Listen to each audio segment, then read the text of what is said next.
মাঘী পূর্ণিমা হিন্দু এবং বৌদ্ধ ধর্মীয়দের কাছে একটি পবিত্র অনুষ্ঠান।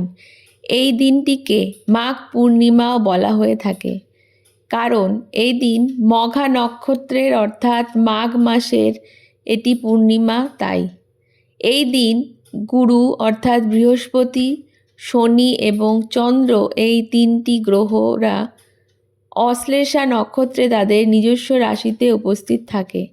তাছাড়া এই দিন গৌতম বুদ্ধ তার পরিনির্বাচনের কথা ঘোষণা করেছিলেন।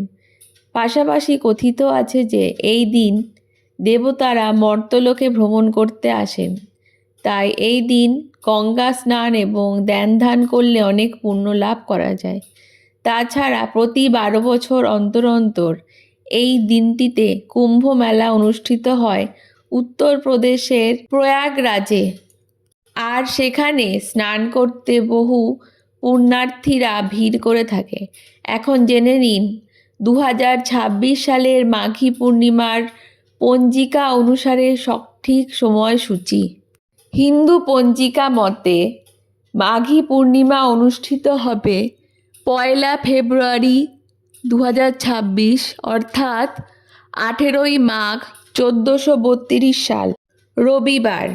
পূর্ণিমা তিথি শুরু হবে 17ই মাঘ শেষ রাত্রি 5:44 থেকে।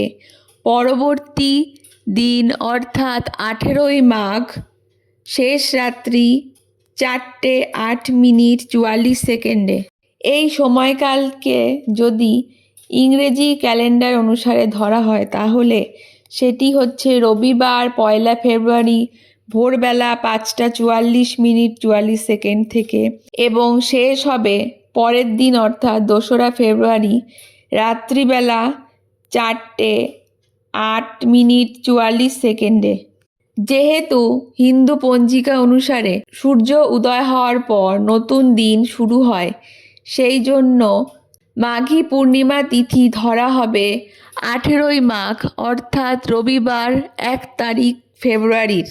অর্থাৎ সারাদিন আপনারা পূর্ণিমা তিথি পাবেন। এই দিন আপনারা ভোরবেলা উঠে কোনো পবিত্র জলাশয়, হ্রদ বা গঙ্গায় স্নান করুন। তারপর সূর্য দেবতাকে জল অর্পণ করতে পারেন। এছাড়া এই দিন গৃহদেবতাকে পুজো করবেন।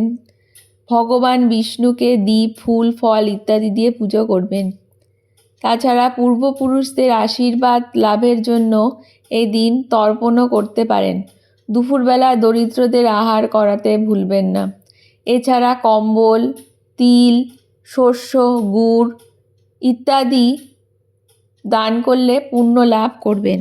সূর্য দেবতাকে জল অর্পণের নিয়ম এবং মন্ত্র, তাছাড়া বিষ্ণুদেবকে পূজার বিভিন্ন রকমের মন্ত্র আমাদের চ্যানেলে উপলব্ধ আছে, আমরা সেটি ডেসক্রিপশনে দিয়ে দেবো। সেগুলি আপনারা পড়ে পালন করতে পারেন। আর এরকম আরও প্রয়োজনীয় তথ্য জানার জন্য আমাদের চ্যানেলটিকে অবশ্যই সাবস্ক্রাইব করে দেবেন। ধন্যবাদ।